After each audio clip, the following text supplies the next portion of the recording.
Well, good evening. Thank you for coming. We are in Habakkuk chapter 1. We're going to finish up last week verses 2, 3, and 4. There's 6 words I want to look at. There's 3 sets of pairs of words to kind of set the stage for Habakkuk's complaint.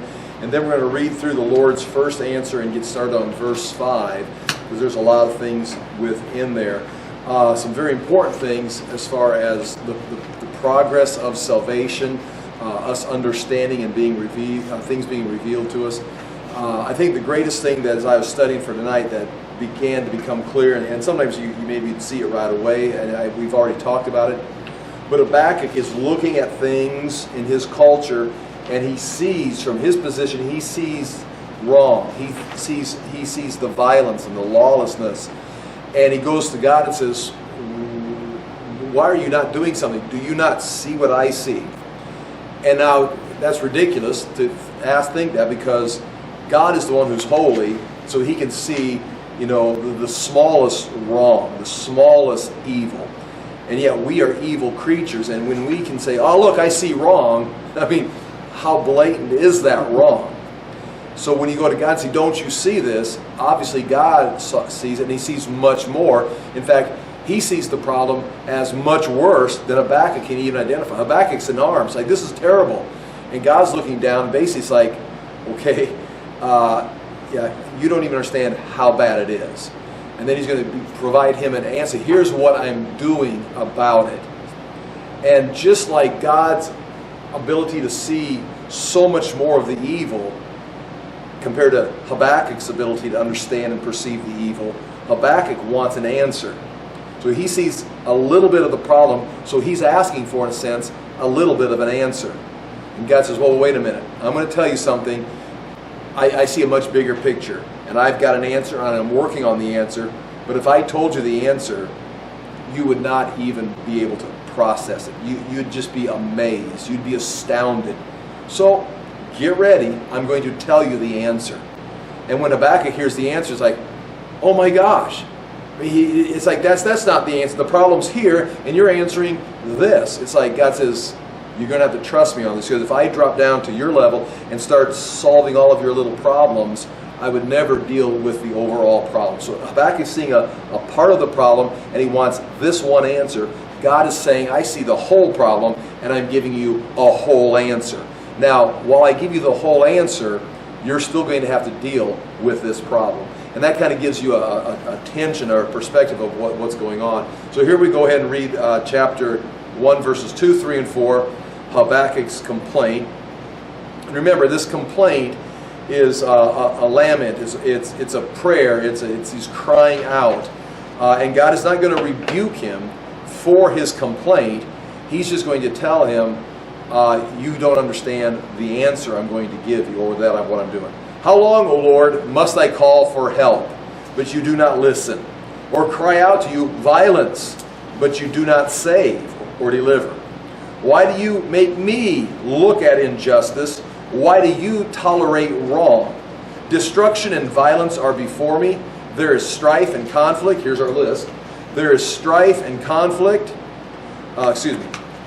Destruction and violence are before me. There is strife and conflict abounds. Therefore the law is paralyzed and justice never prevails. The wicked hem in the righteous, so that justice is perverted.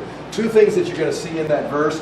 Violence. He is concerned about the violence that he is seeing in the culture. And he's concerned with the lack of law, or we'll just say lawlessness.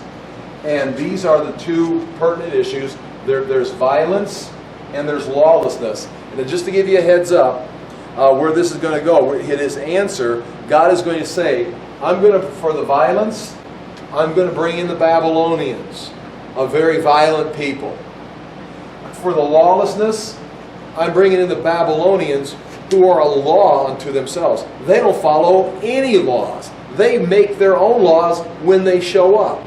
So in other words, his answer is going to be, Habakkuk is complaining about violence in Judea, and God says, I'm going to bring in violence that's going to overwhelm that violence. What about the lawlessness in Judea? I'm going to bring in the Babylonians, who don't follow any law. They are a law unto themselves. They make it up as they go, if you want to say it that way. It's like, well, that's not the answer to the problem. And it's like, it's like, yes it is. He says, I'm doing a work. And so that's kind of where his answer. Here's the Lord's answer. When Habakkuk asked these questions, and do notice he's saying, Habakkuk had said things like, look, or how long will you make me look? Why do you not see? Why do you not look at? Well, the Lord is going to tell him the very same thing. He's going to say, you look at something. Here it is, chapter 1, verse 5. Look at the nations and watch, and be utterly amazed. For I am going to do something in your days that you would not believe. Right in there, there's a fourfold response in verse 5 we'll get to, where he's saying it within. He doesn't chew them out and say, that's a bad question, where's your faith? He says, okay, look, I'm going to show you something. It's going to be astounding. It's something that when I explain it to you, when I tell you, you will not believe it. Oh, I've got great faith. Well, let me tell you what I'm going to do. And when I tell you, you won't. You say, that's not what you're doing. Because what God is doing is, in a sense, beyond Habakkuk's theology. And also one thing we'll say here as I go by this, verse 5, and all these things I'm going to repeat. The word look is in the plural, masculine plural. So he's not saying, look Habakkuk. He's saying, you all look. So once again, that's very simple to understand, because Habakkuk it's not just Habakkuk and the Lord. In a sense, that's what we're reading. But Habakkuk is a prophet, and it's not only Habakkuk's complaint, it's the complaint of a plural. And now again, who are the plural? Is it all Judea? Is it the righteous and Habakkuk? Is it the scoffers and the mockers and Habakkuk? Nonetheless, who Habakkuk is representing, we'll just say to start with, the nation as their prophet. And so he's got a complaint for himself and the people. And then the Lord responds in verse 5, look, and he's responding plurally to not just the man Habakkuk, but to the people Habakkuk's representing. If it be the righteous in Judea, if it be all Judea. Some, as they work through this, say it's the scoffers. Look and be amazed, you scoffers. I don't think that's what it is. I think he's talking to a man of faith, and that's where he's going to end up saying, the righteous will live by faith. You're going to have to trust me, because you're not going to understand everything. Just like we've talked about, the things revealed belong to us and to our children. The secret things belong to the Lord. Nonetheless, look at the nations and watch, and be utterly amazed, for I am going to do something in your days that you would not believe. And it's fourfold. Look, watch, be utterly amazed, and if I'm going to do something that you would not believe. And it doesn't say it's possible. He says, no, I am going to do something that when I tell you what I'm going to do, you will not believe that this is my answer to your problem. Then here's the answer. Now he begins the answer. I'm raising up the Babylonians, or Chaldeans. Now he describes them, that ruthless and impetuous people who sweep across the whole earth and seize dwelling places not their own. They are a feared and dreaded people. They are a law to themselves. There's that mention of law. They are a law to themselves, and promote their own honor. Their horses are swifter than leopards, fiercer than wolves at dusk. Their cavalry gallops headlong. Their horsemen come from afar. They fly like a vulture swooping to devour. They all come, all that description, they're coming like lions and leopards. They're hawks and birds and tanks. They're just coming, and they're doing exactly what they want. And they're all coming to do this one thing. Look at verse 9. They all come bent on Hamas. So Habakkuk's complaining about Hamas, the violence, and lawlessness. God says, I'm going to tell you something. You won't believe it, but this is what I'm doing. I'm bringing in a people who are a law to themselves, and they're not going to do anything with your law. They're going to make their own. And I bring in a people to deal with your violence, a people that is far more violent, a people that are they bent on violence. Their hordes advance like a desert wind and gather prisoners like sand. They deride kings and scoff at rulers. They laugh at the fortified cities. They build earthen ramps and capture them. Then they sweep past like the wind and go on. Guilty men. Now again, he's not praising them. I mean, all these things they're doing, and what about them? They're guilty. They are wrong. They're guilty, whose strength is their God. In other words, they're all just bent on their own human effort, their own human desire, and they are wrong. Now, eventually, we're going to have a chance to look at a verse in Isaiah where Assyria is referred to Isaiah 10, is described almost identical, or the same set. Isaiah describes his culture. God describes the Assyrians that are going to be coming in. And then the next thing is they're described as how wicked the Assyrians are and how they're going to be judged. And that's where this book is going to go. Chapter 2 is going to talk about how these people are going to be judged. But right now, they're going to be used as God's tool as he moves through history. In other words, God is using people throughout history, nations that maybe don't know him, that are against his will, but he's using them to manipulate and position, cause kingdoms to fall, kingdoms to rise. But in the end, they are guilty and they will be punished as he uses them. I mean, God is using Satan. God is using nations. God is using leaders. I mean, we've got to believe that we have a sovereign God that is in control, and that anyone that is in power is not out of control. They are being used by God for a purpose. We may think they're out of control, but when God is done with them, he will disperse with them. They'll be moved out. Individuals will be moved out. Nations will be moved out. Even Satan himself will be moved out when the time is complete. And again, now for example, this goes back to my original point. If I were God, that's not what I would do.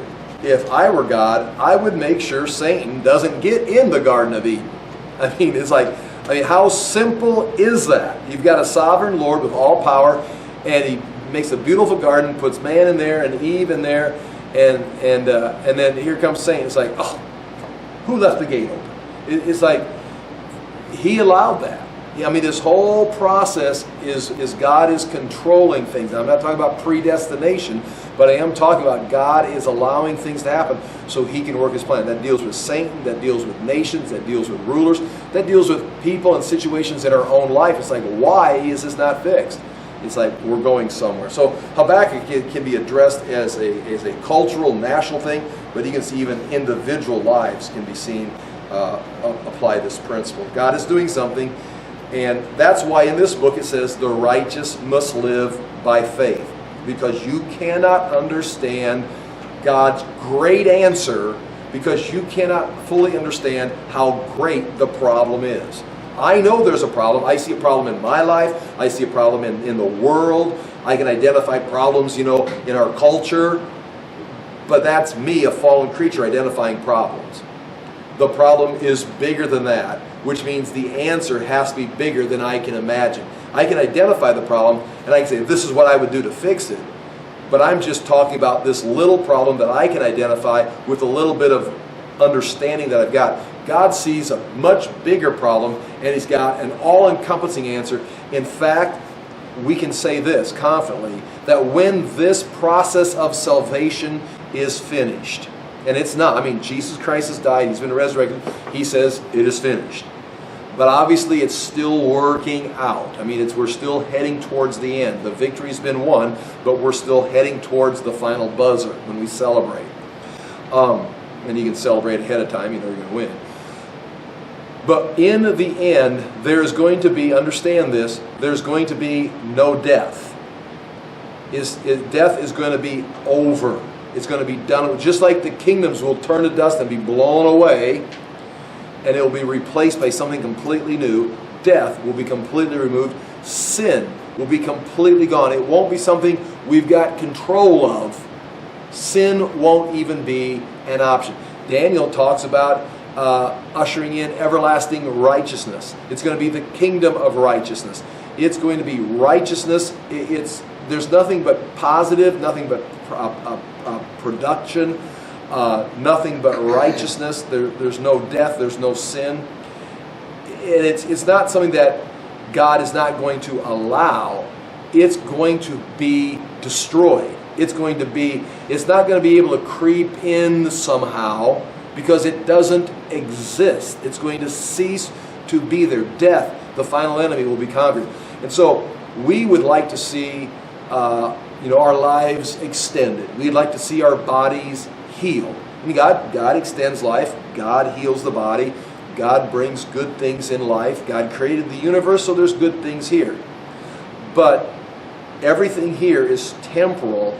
We are going to a place where it's not even an issue. God is going to be absolute righteousness in our presence, and we're going to be absolute righteousness in His presence.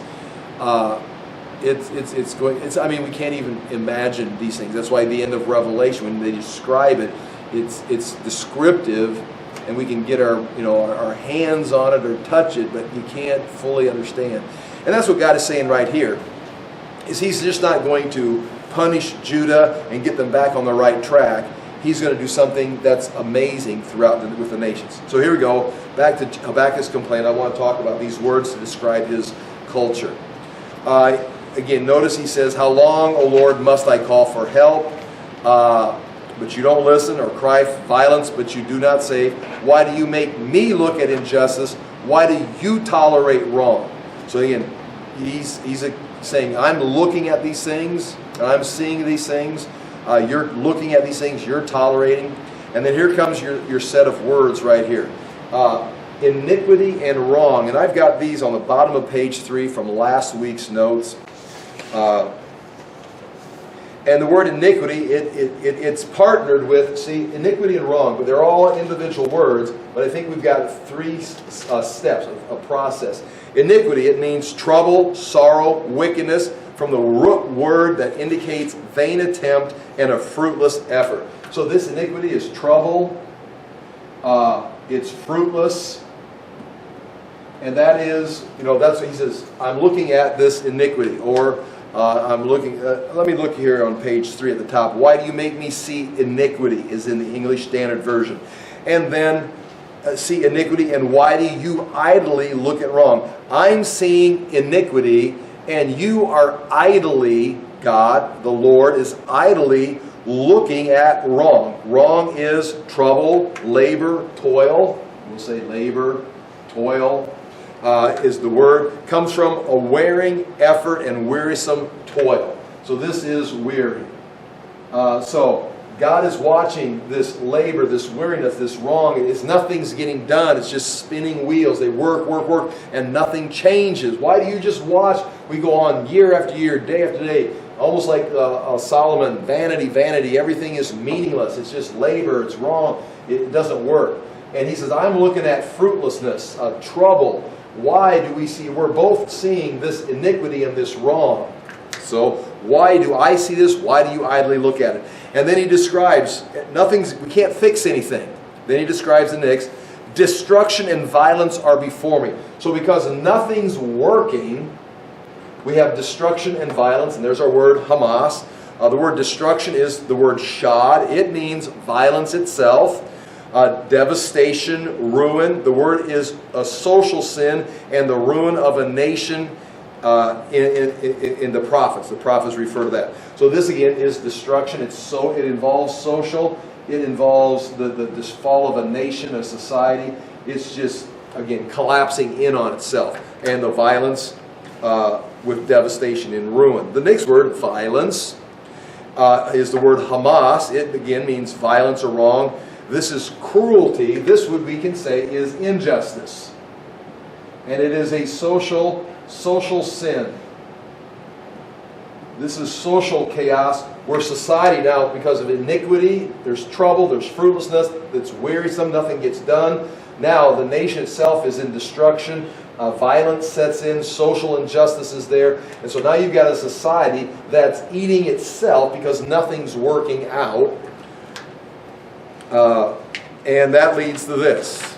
The next 2 words, let me read them here in the English Standard. It says, why do you make me see iniquity, and why do you idly look at wrong? Destruction and violence are before me, and now strife and contention arise. Everything's falling apart. Nothing's working. Society now turns on itself. There's social sin, injustice. It's a collapse. It's destruction. It's the ruin of our society. And as that's happening, now what sets in? Arises strife and contention. And here it is. The word strife, rib in the Hebrew, R-I-B, it means strife, dispute. It refers to contention, controversy with an adversary, or conflict in a controversy. It's a legal suit. So this strife is a dispute. Disputes arise. Legal cases arise. Now this is not the first time we've seen this in the prophets. That's when people go to court. Because nothing's working. It's fruitless. We're wearisome. We've got all kinds of trouble. we can't get anything to function. So now you've got to start fighting and trying to survive. Society turns on itself, starts destroying itself. There's injustice, there's social sin. That's not fair. Contentions arise. That's these two words right here, contention and strife. So now disputes arise, legal situations come in. We need this fixed. We're going to go to court where you're not treating me fair. Because it doesn't work. You're abusing me. I'm going to court to get this straightened out. And then that's strife. Contention means strife, contention. This is brawling, contention, or quarreling. So because of this right here, this strife and contention arise, and they're going to go to court. There's this fighting. This is injustice and abuse. This is everything's falling apart and not working. So it's not working. We're going to become unjust to try to fix our part of it. That's going to make someone mad. You're going to have quarreling and contention and strife ending up in the lawsuits. Now that leads us to the next verse, verse 4. So, the law is paralyzed and justice never goes forth. Once you get down here, once you get to this point right here, because we get here, there's strife and contention in the courts, there's injustice. The courts aren't going to solve anything. Society can't fix itself. It's broken completely. And so because of that, the law is paralyzed. And again, the word paralyzed, you can see it there. It's point 4a3, paralyzed. The word comes from the word pug, which means to grow numb. The law is numb. It ceases. In Strong's Concordance, it means cease, to be feeble, faint, to be slack. So the law, paralyzed is a good word. The law, we go to the law, but the law is numb. It has no feeling, has no response, has nothing. And you can see even in our own case, in our situation, we're still stopping at stop signs. I mean, when we start driving through stoplights and we're not following basic traffic laws, we're in a huge, huge problem. But so far in West Des Moines, we still have traffic lights. But you can see in certain places where law is breaking down, the court systems are failing, how far is that going to go? In this case right here, in Habakkuk's culture, the law is paralyzed. Culture's not working, injustice sets in, they go to the law, but all it is quarreling and fighting in courts. No one gets the result. What's going to happen here, the elite are going to get their way, the law is paralyzed, and what happens then? The law is paralyzed and justice never goes forth. Coming out of these court cases, there is justice, no justice. It never, you go to the go to the court, the legal situation, the decision is made or it's paralyzed, the truth doesn't come out, and justice is never handed out. It's the elite maintain control, maintain power. Justice never goes forth. I write these things. Justice is the legal process and the function of government. So all this is the institution of government is totally failing, which would mean individual responsibility has collapsed, marriage, family has collapsed, government has collapsed, now the nation is going to collapse. Since there is lawlessness, it is obvious that justice never manifests. Justice is perverted instead of being carried out. So whenever there is any kind of a decision that is handed down, it's the wrong decision. It goes right back to this. This social injustice, Hamas, manifests in the court system as more social violence, injustice. Now, that's his complaint. The wicked hem in the righteous so that justice is perverted. And so if you're trying to be a righteous man in this society, you're hemmed in. There's nowhere to go. You're hemmed in. There's a fence around you. If you're trying to live righteous, you're trapped. You can never win. You can never win in this culture doing the right thing. Now again, in the scope of things, in history, as God sees things, you don't pay back evil with evil. You continue to do good. We're told that. That's one of the things we're commanded to do in a generation like this. Is you continue to do good. You continue to let the light shine. But understand, that's your commitment to God. That's you trying to shine a light in the darkness to bring people to God. That's you doing the right thing in a society that is doing the wrong thing. But the society itself is not going to respond. You're hemmed in, and you're always going to get burnt in the end. I think in our culture, there's still light. There's still hope. You can still do nice things. I checked out bought a couple boards today at Home Depot to finish a little portion of the deck that Tyler and I are putting on. And I I pushed them up there, and there's no tag on them. There's no tag. She couldn't scan them. So it's like, she asked me, how much are they? So I said 50 cents a piece. I was joking. And I said, I'll be right. I'll go. She said, do you remember how much they were? I said, it's 50 cents, and I laughed. I said, I'll go back and check. I said, I didn't remember. So I went back, and I pulled off a little tag off one of the other boards, walked up and says, they're 1346. I said, here's the tag, and she scanned it. It was 1346. Now again, that was, she trusted me at the checkout. I did the right thing, and that's, in an absolute lawless situation, there'd be nothing on the shelves. I mean, it'd all be stolen already. It'd be gone. And you see that happening already in our nation. So again, in my little world, there's still light. There's still hope. There's still law. There's still decency. There's still integrity. But Habakkuk is in a situation where they're in, again, about where we are at before 586. If he's in, 606, like we say 606, they're going to, total destruction is 586. They're about 20 years out. So he's looking at it in his society, and we can go places in our own culture and say these very things. In my little world, it's still sunshine and roses. But I see things on the news, if the news is true, that there's this, the law is paralyzed. Justice never goes forward. The last place you want to go is to court in some states, because it's not going to work out. Well, anyway, here's the Lord's answer. It says this, and now we're going to start on the next set of notes just the one page. He says, chapter 1, verse 5, look at the nations and watch, and be utterly amazed, for I am going to do something in your days that you would not believe, even if you were told. So several things God does not do. He does not rebuke Habakkuk. He does not correct Habakkuk and say, well, no, you're all wrong. It's not as bad. You got to have a positive attitude. Always look on the sunshiny side of things. It's like, he says, no, apparently he understands. He agrees, except he knows the problem's much worse. He doesn't rebuke Habakkuk for coming to him, because that's a sign of faith. It's like, I understand. That's what you do. I mean, your kids do that. Students in school do that. It's like, I don't understand this problem. You didn't explain it right. They may accuse the teacher. I mean, they don't know. They don't always know how to say they don't understand it. You didn't tell me this. I did tell you this, but you don't have the ability to understand it, child. So the child will say to the teacher, you didn't explain it. Well, yes, I did, but you can't understand it, so let's go back. So as a teacher, you understand those things. The kid accusing you is not necessarily accusing you. They're just throwing out their perspective, or your child at home, or anybody. And so when Habakkuk says, why do you idly look at this violence, this wrong? Well, God didn't say, stop talking to me like that. Well, the very fact Habakkuk's talking to him and asking, he's putting 2 and 2 together, or 2 and 1 together, and getting 7, because he's got this much information. This is a common thing.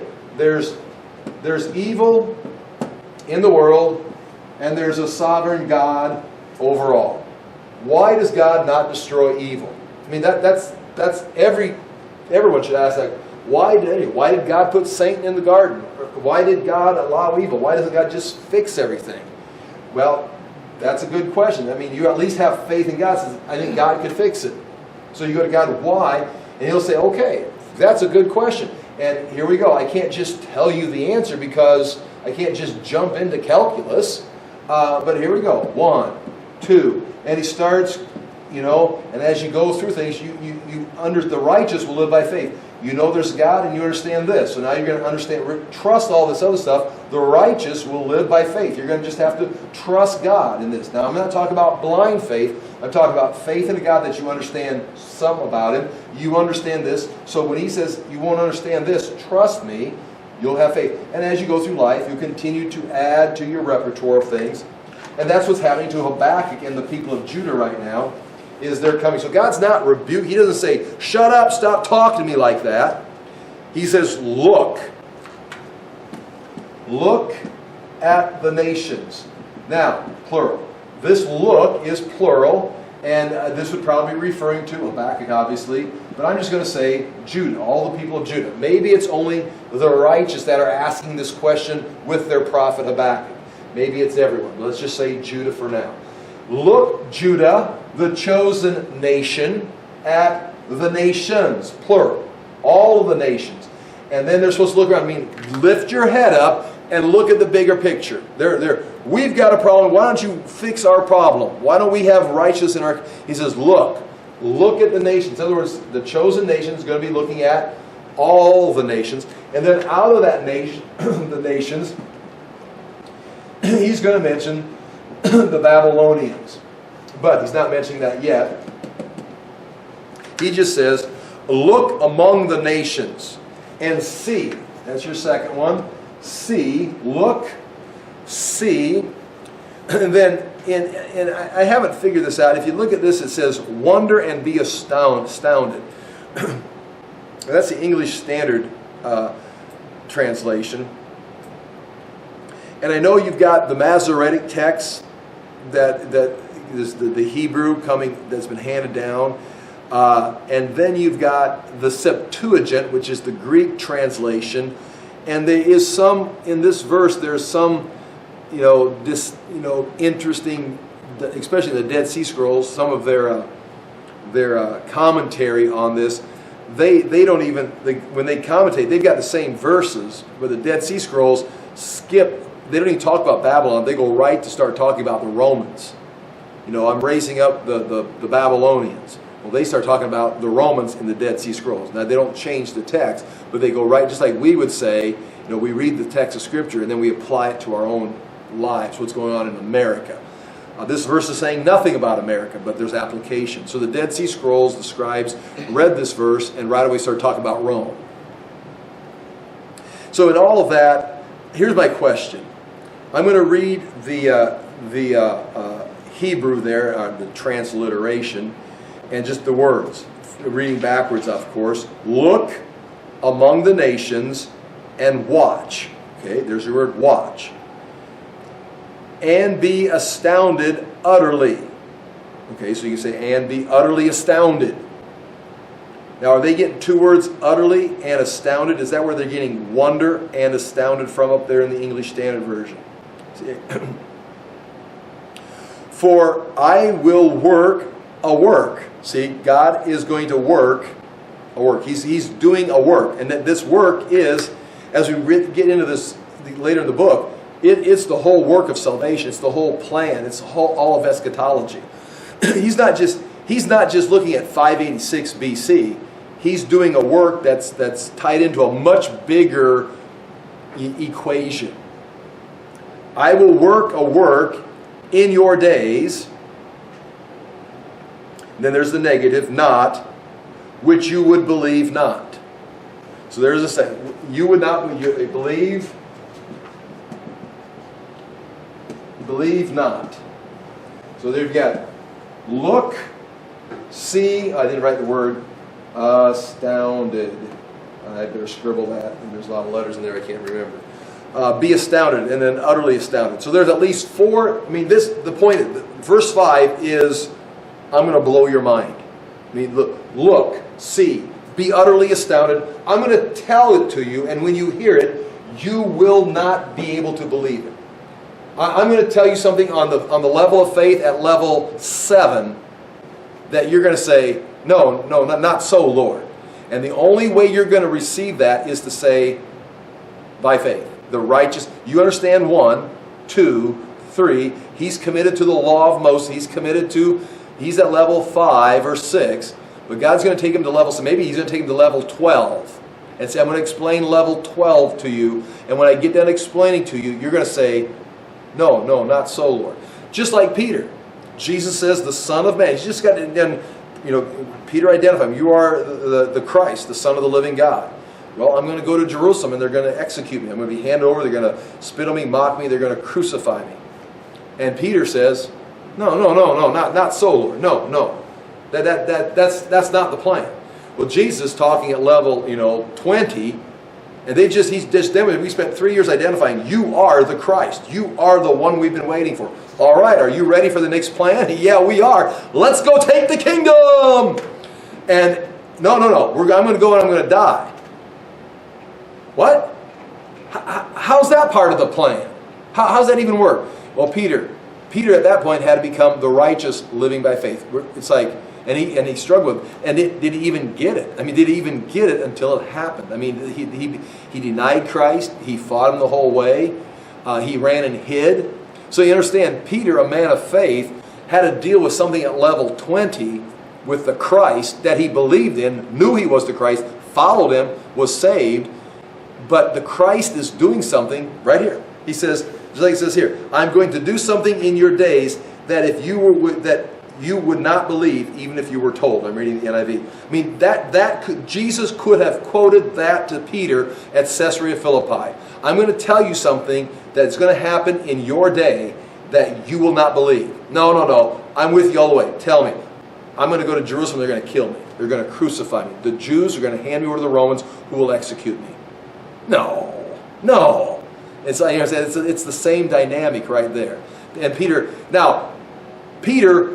crossed over. He processed the answer, and he writes 1st and 2nd Peter. He proclaimed it on the Temple Mount. So Peter is going to understand. He's going to eventually process it.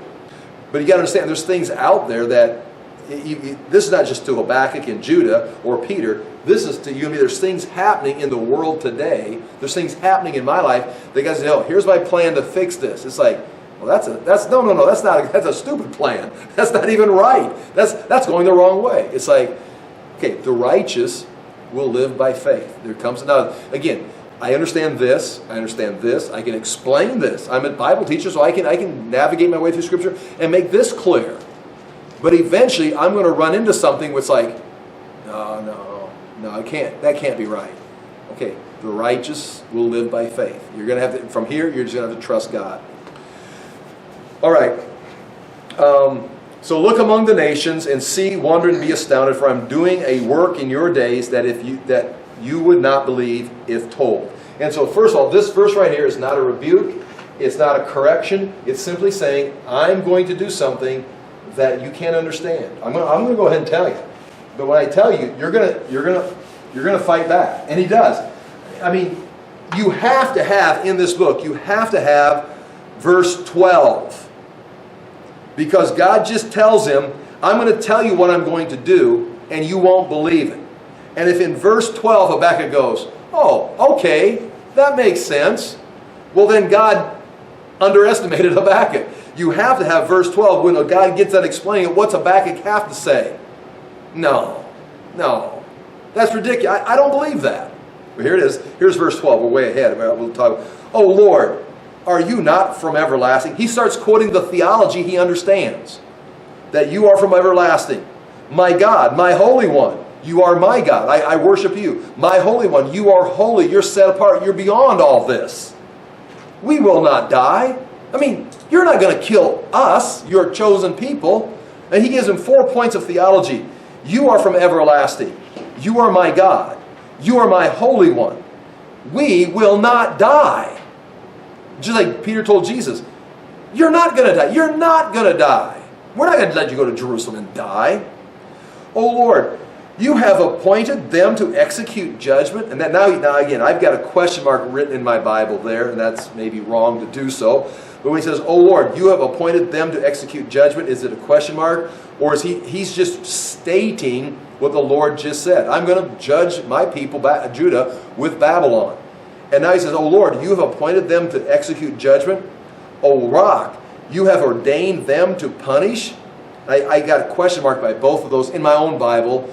Now again, that's you should wonder, is he making that a statement of faith? Because that's the information that's beyond, that's the challenge. And verse 13, he says, your eyes are too pure to look on evil. Judah is evil, fix it. God says, I'm going to appoint the Babylonians to fix it. But he just describes them, he says, they're so evil, they're so wicked, they're so violent. It's like, whoa, you're bringing more violent people in to judge the violent people? So yeah, you can see that he's processing. And then he says right here, this is now a question. In verse 13, this is a question. In my NIV Bible, they make this a question. Why then do you tolerate the treacherous? Why are you silent while the wicked swallow up those more righteous than themselves? And that would have to be the Babylonians swallowing up the Judeans. Because Judah is bad, but they're more righteous than the Babylonians. At least we talk about you. And so you can see there's a complaint. But he has to have that complaint. He has to struggle, because if he doesn't struggle, that means, oh, yeah, I understand that. So, anyway, let's go back to chapter 1, verse 5. Look among the nations and see, wonder and be astounded, for I am doing a work in your days that you would not believe if you were told. I think I've got all those things written down. I've said all those things. Look at point 4 on page 1. The reply to Habakkuk's complaint by saying that the Babylonians are being raised up to punish Judah. Isaiah 10. I want to go to Isaiah 10. I said I would. And let's just do that again. This is not like the first time this has come up. Just see how close Isaiah 10 is. And Isaiah is talking about the Assyrians. Isaiah prophesying right here, 6 or 700 down to sometime around 680 sometime. He's talking about the Assyrians are coming. Chapter 10. And I'm going to read the first 4 verses. The first Isaiah, chapter 10, verse 1 through 4. This is similar to Habakkuk 1 through 3. It actually is a continuation of what's going on in chapter 9, but he's describing the lawlessness of northern Israel.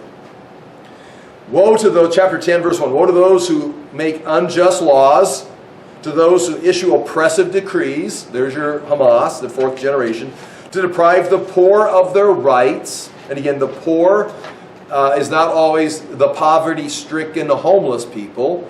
That is, in this case, the middle class that have lost everything to the elite, and they've been oppressed, and so now they're poor. Yeah, they may be in the streets. They are in poverty, but they are the middle class that have lost their place.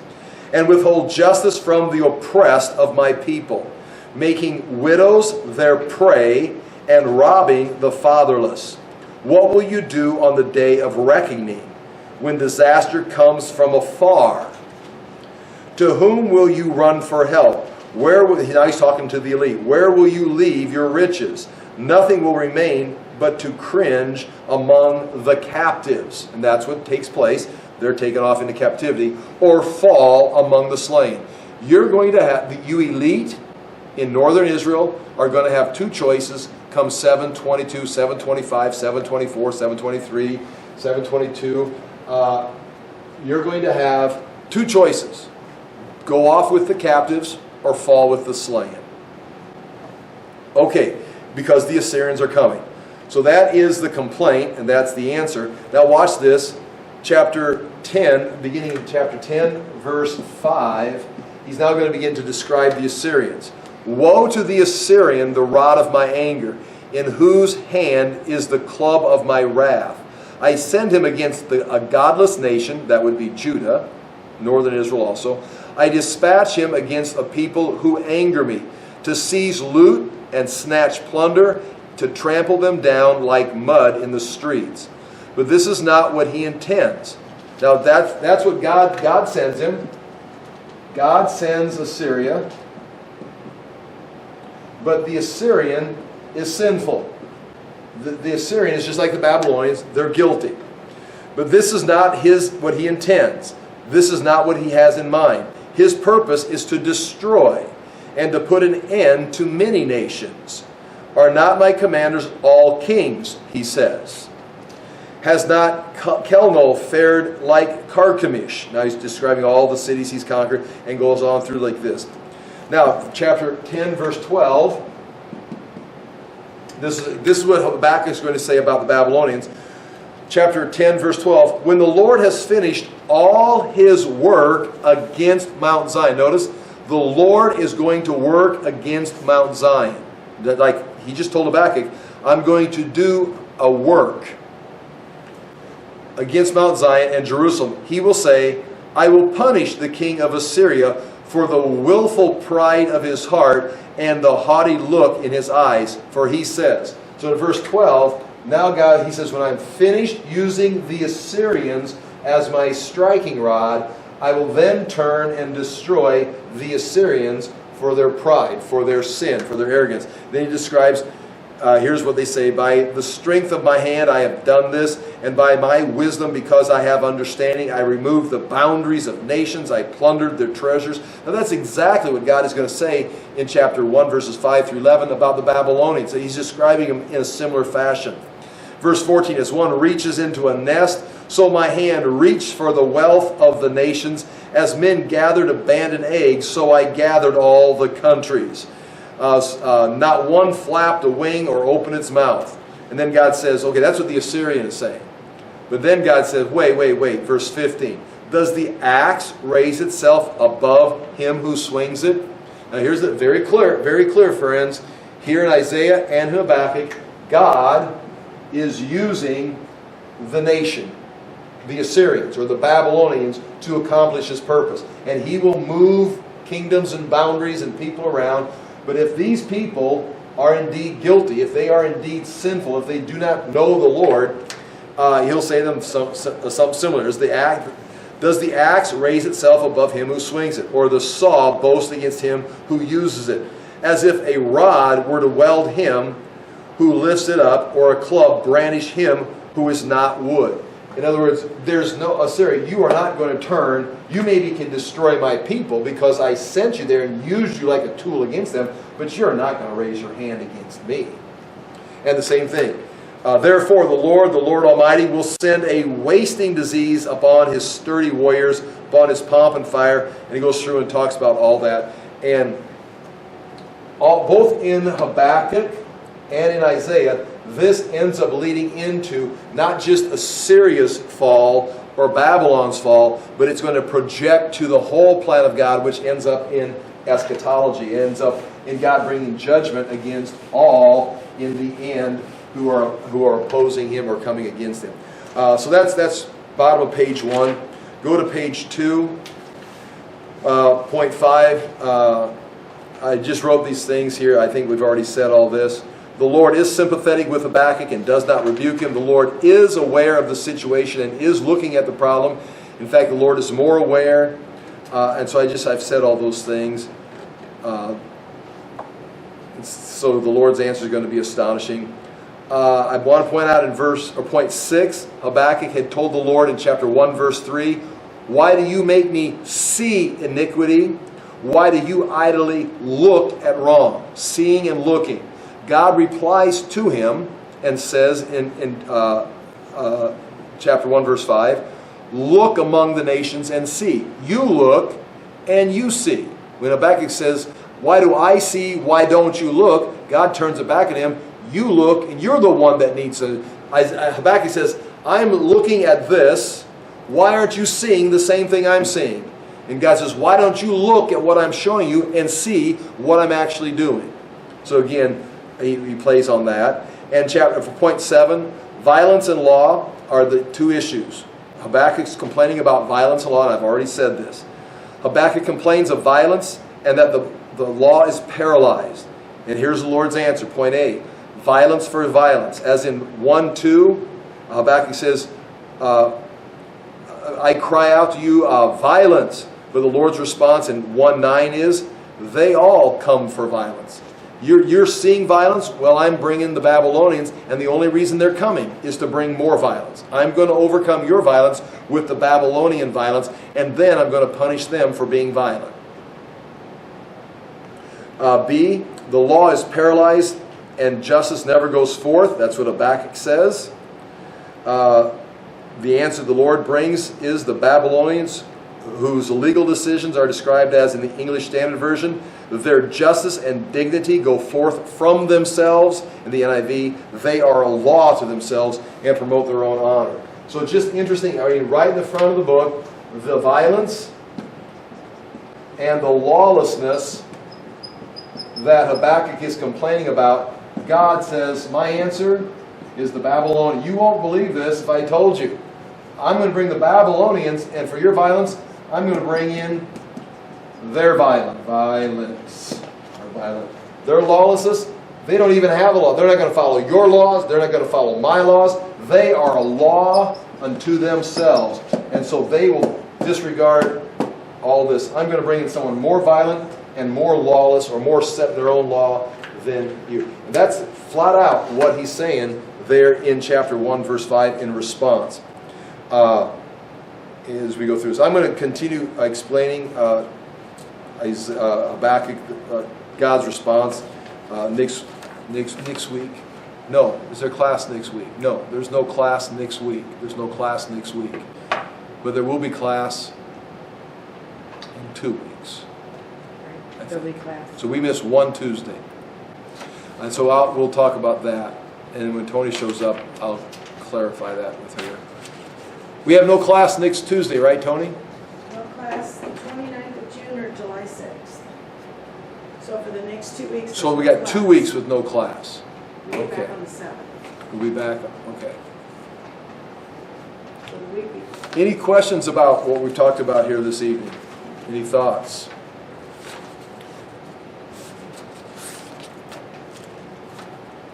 Again, as we go through this, then, chapter 2, God is going to pronounce the 5 curses against the Babylonians. He said, he talks about how he's going to use them, but he's not going to let them go unpunished. And then, of course, chapter 3 is Habakkuk just coming to a recognition of. And again, when we talk about Habakkuk, because God's response is in the plural, I think we're talking about Habakkuk and this group. Maybe all of Judea has a chance, but more likely it's the righteous that are going to have to follow us, because they're going to have to live through it. They're supposed to, just like Zephaniah was telling them, you got to prepare their souls. You got to be ready for this. There's no deliverance coming. There's no deliverance. There's only the preparation of your soul and your faith. That description of the Chaldeans and how ruthless they were makes me think of the Muslims historically. I wonder, is there any reason to believe that God was using the Muslims to bring judgment of, I don't know, world history going on, to know, as they were taking over The Byzantine Empire, or even Yeah. because the Byzantine Empire extended. I know I looked at that and thought about that. I know the church, some of the early church fathers, well, they wouldn't be the earliest, but in 600, 700, they called the rise of Islam, they called it Ishmael and the Antichrist. That this is where the Antichrist comes from. So they recognized the rise of Islam as Antichrist. I'm trying to think, if anything, the church at that time, all that territory that they lost, like in North Africa, was totally lost. All of North Africa was Christian. I mean, from Alexandria, Egypt, all the way across northern Africa. That was all Christian, and they just killed their way through it and destroyed the church. Yeah, but it makes me wonder if their apostasy was occurring then, Right, yeah. as well. And the only thing, the general concept there is, the Catholicism was setting in. Constantine had come in and just Christianized everyone. You've got individuals that their writings, but I can't tell you how their culture, their churches. Their churches were slipping into the methodology, the liturgy,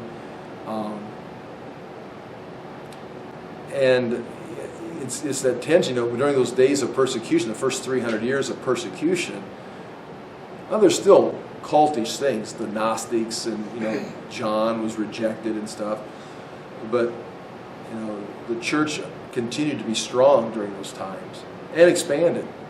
Then once it became a national empire with Constantine. But at the same time, that could have been ushering in a sort of a profession without possessing. And that indeed, because everyone became Christian. Yeah. I mean, entire armies would become Christian by marching through the rivers and being baptized. So that it almost is like religion. It became a dead religion. Yeah, eclipsed the real new birth. Correct. Right. And it became corrupt. Well, Constantine's, his sons, again, I'm talking off the top of my head, there was 3 sons, Constantius and Constans and Constantine II or whatever, and they all fought for the kingdom. the first Christian emperor and his son. I wish I had more notes right here available for me. But off the top of my head, there's 3 sons, and they all were competing. 2 of them went to war against each other, and one of them was killed. Another one was killed somehow else, and another one ended up ruling after all of his brothers were killed. So, and then he ends up, and that's when Julian the Apostate, oh, I know what, the one that began ruling ended up killing everyone in his family. All of his uncles, anyone that could claim, and his uncles' sons, all of his nephews, so that no one could claim the throne of Constantine. And one kid escaped, Julian the Apostate, who ended up becoming the next emperor. And he was raised very Christian, would read the scriptures in their churches. But then he swore off, after he saw all that, he swore off. Now we're talking, 375, 380, this time. And he's one who helps the Jews begin rebuilding the temple, so that he's anti-Christian, so he's trying to help rebuild it. So they actually started building the temple, and he's a full-out pagan.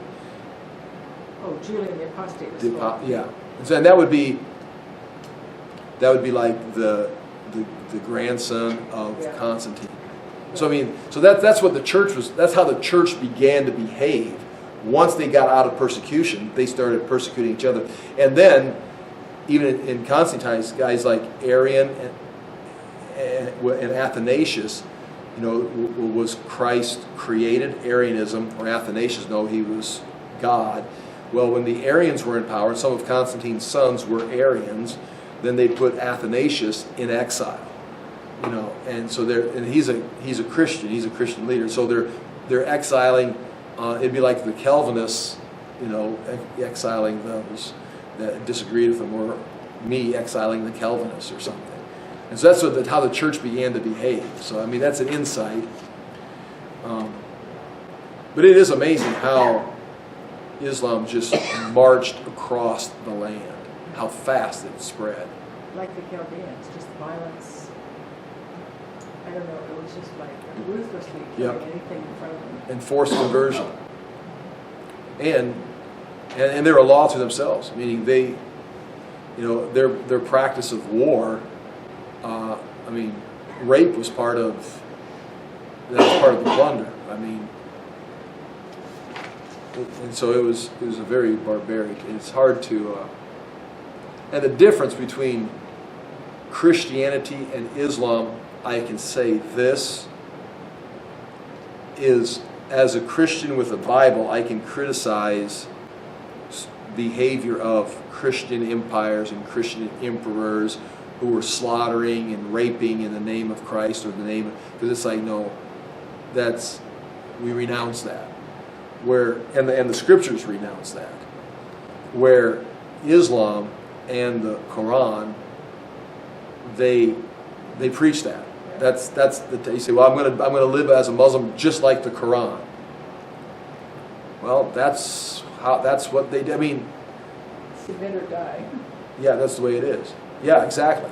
We don't kill anybody. Christians are not supposed to be killing people. We're not supposed to bomb abortion clinics. You may be against abortion, but the answer is not bomb abortion clinics. The answer is to shine the light, proclaim the truth. In our country, protest, get legislation, state your faith. That old hymn, Onward Christian Soldiers?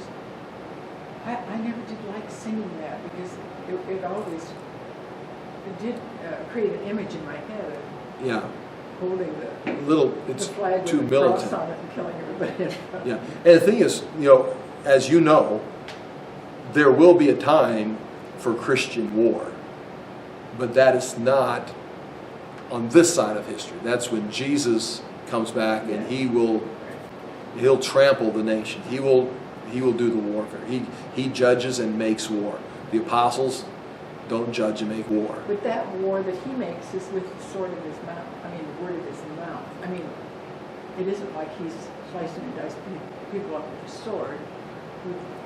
Or what do you imagine? true. I mean, that's the image of Revelation, with the sword of his mouth. Yeah, so I just imagine him just But in speaking. Zephaniah, it talks about their flesh rotting while they stand.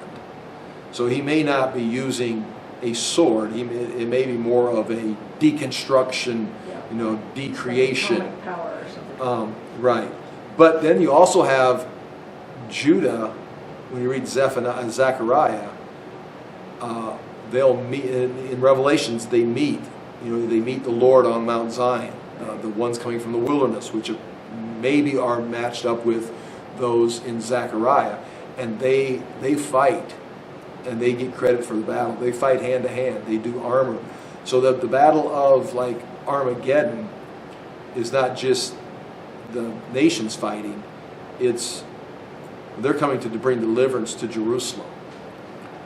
So we'd have to look at it again. But I think there's going to be hand-to-hand combat Really? Okay. because Israel, when they come, they meet the Lord. They don't just walk into Jerusalem and like enter the kingdom. They deliver Jerusalem from the enemy by fighting. And we had to read. I mean, I'm not sure what time. We don't have time, Yeah. but chapter 13, 14. There, Zechariah describes the battle. But that battle, I know this is time to go, but that battle is going to take place on earth in real time and in real manner. But that happens before he returns with the saints, doesn't it? I don't. We'd have to talk about it because I mean, and again, because who is this coming forth from Basra? He comes from Basra, and his garments stained in blood, and he's won some battle down there by himself. But on that way, they march with him. He brings those in the wilderness, the Jews that he's marked, and they've been hiding in the desert for 1,260 days, whatever it is. I need to go through Revelation again. Right, and then read Zephaniah, and then they march up, and Isaiah, because they talk about it. And then they march on Jerusalem, because remember in Zechariah, Jerusalem will be plundered, and half the city will be taken, and the women will be raped. But the Lord goes out and fight against those nations like he fights in the day of battle. I mean, his feet land on the Mount of Olives split, and he goes out and fights in the day of battle. And now he's coming down on Mount Zion.